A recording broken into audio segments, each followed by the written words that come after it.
Hello दोस्तों, इस बार NCL यानी नर्दर्न कोलफील्ड लिमिटेड एक मिनी रत्न कंपनी है और यहाँ पे अप्रेंटिस के लिए वैकेंसी निकली है, वो भी 1 साल के लिए।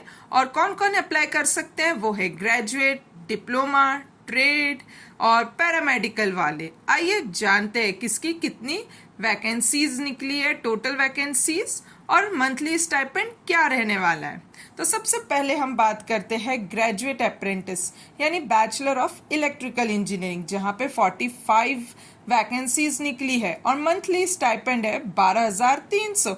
मैकेनिकल इंजीनियरिंग के लिए 43, कंप्यूटर साइंस एंड इंजीनियरिंग के लिए 13, माइनिंग इंजीनियरिंग के 17 है, इलेक्ट्रॉनिक इंजीनियरिंग के लिए 8 है, सिविल के लिए 16 है। ऐसे ही करते करते आपको BCA यानी बैचलर ऑफ कंप्यूटर एप्लीकेशन आपका 15 है और इसकी मंथली स्टाइपेंड सभी की 12,300 है।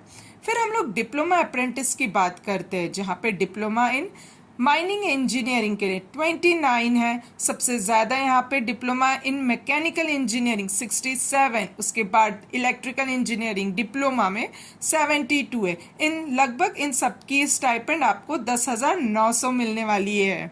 फिर उसके बाद हम लोग ट्रेड अप्रेंटिस की बात करते हैं। इसमें सबसे ज़्यादा अगर वैकेंसी आई है तो ITI फीटर यानी 349 और मंथली स्टाइपेंड रहने वाला है 10,560। ITI इलेक्ट्रिशियन के लिए 244 वैकेंसीज आई है। फिर उसके बाद ITI डीजल मैकेनिक की है, मोटर मैकेनिक व्हीकल वालों की है।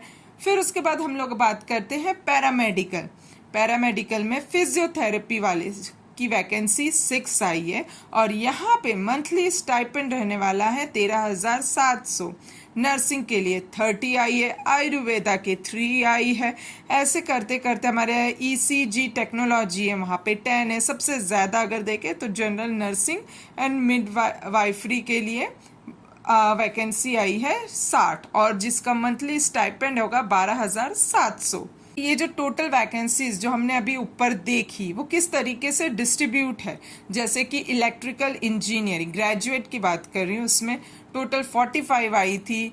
तो SC के लिए 8 है, ST के लिए 5 है, OBC NCL 9 है, EWS 5 है और UR के लिए 18 है। आप लोग इसी तरीके से डिस्ट्रीब्यूशन भी देख लीजिएगा वैकेंसीज का। ओके, फिर इसके बाद आइए कि क्वालिफिकेशन क्या रहने वाली। अगर बैचलर ऑफ इलेक्ट्रिकल इंजीनियर वाले है तो उसके लिए डिग्री इन इलेक्ट्रिकल इंजीनियरिंग चाहिए and electric and electronics engineering के। ओके, मैकेनिकल के लिए सिंपल मैकेनिकल।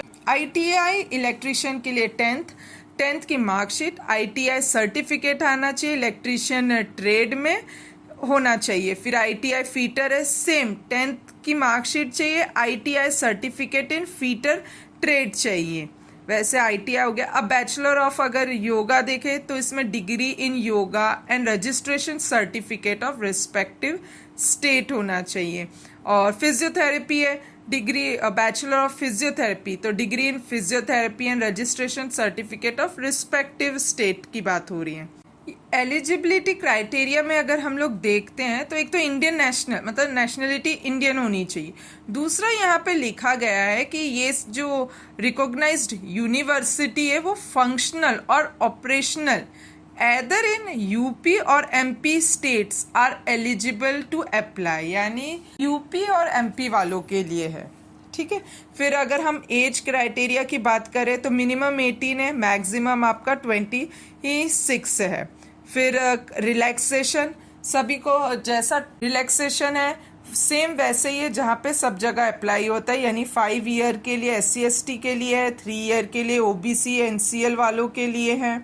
फिर उसके बाद हम और दूसरी डिटेल देखते हैं तो आपको ये मालूम है कि इसका ट्रेनिंग ड्यूरेशन जो है वो 1 साल का रहने वाला है और एप्लीकेशन मोड जो है आप लोग ऑनलाइन ही भरना है इसे, और सिलेक्शन मोड आपका मेरिट बेस्ड पे होने वाला है एग्ज़ाम। फिर उसके बाद आपका मेरिट बेस्ड हो जाएगा, उसके बाद जो प्रोसीजर फॉलो होगी वो होगा डॉक्यूमेंट वेरिफिकेशन और मेडिकल टेस्ट का होने वाला है। और इस फॉर्म को आप 1 जून से भर सकते हैं और ख़त्म ये 15 जून को होने वाला है। और जो रिजल्ट है यानी शॉर्ट लिस्टेड कैंडिडेट का पता हमें 5 दिन बाद ही पता चल जाएगा 20 जून को। इस फॉर्म को भरते वक्त किस किस डॉक्यूमेंट की ज़रूरत है, वो है आपका एक एनरोलमेंट आईडी, वो भी वैलिड होना चाहिए, scan colour photography, scan signature in a black ink, और डेट ऑफ बर्थ यानी 10th क्लास का, एकेडमिक आपके सेशन के डिटेल्स चाहिए होंगे, कैटेगरी सर्टिफिकेट इफ़ रिक्वायर्ड या इफ़ एप्लीकेबल, और फिर एक एड्रेस का डिटेल चाहिए होगा। इम्पॉर्टेंट इंस्ट्रक्शन है कि जो फॉर्म भरने का मैंने पहले ही बता दिया था कि 1 जून से लेके आपको 15 जून तक भरना है। फिर यहाँ पे बताया गया है कि जैसे इंगेजमेंट आवर, मतलब अगर जैसे आप सिलेक्ट होते हैं तो आपको 8 से लेके 6 बजे तक वहाँ पे रहना पड़ेगा। कोई भी एकोमोडेशन नहीं दिया जाएगा, फूडिंग, ट्रांसपोर्ट वगैरह ये कुछ भी प्रोवाइड नहीं किया जाएगा आपको। कोई भी टीए डीए वगैरह ये सब भी नहीं दिया जाएगा। और दूसरा, अगर कुछ भी डिस्प्यूट होता है तो वो एमपी यहाँ, उसके बाद आपको लीव दिया जाएगा जो कि 11 डेज आपकी कैजुअल लीव रहेगी और 15 डेज मेडिकल लीव रहने वाली है। और कैंडिडेट सिर्फ आप एक ही पे ही अप्लाई कीजिएगा और प्लीज़ मल्टीपल एप्लीकेशन को रिजेक्ट कर दिया जाएगा, यहाँ पे साफ साफ लिखा गया है। आप जो ऑनलाइन फॉर्म भरते वक्त जो भी आपने कास्ट डाला, जो भी डेट ऑफ बर्थ है आपकी, कुछ भी जो भी क्वालिफिकेशन है, वो आपने एक बार ऑनलाइन जो डाल दिया उसके बाद फिक्स्ड हो गया, उसमें आप कोई भी no alteration will be permitted at the last stage. तो आप सब लोग इसका ध्यान रखिएगा और जो भी भरना चाहते हैं, all the best. Like and subscribe my channel and thank you.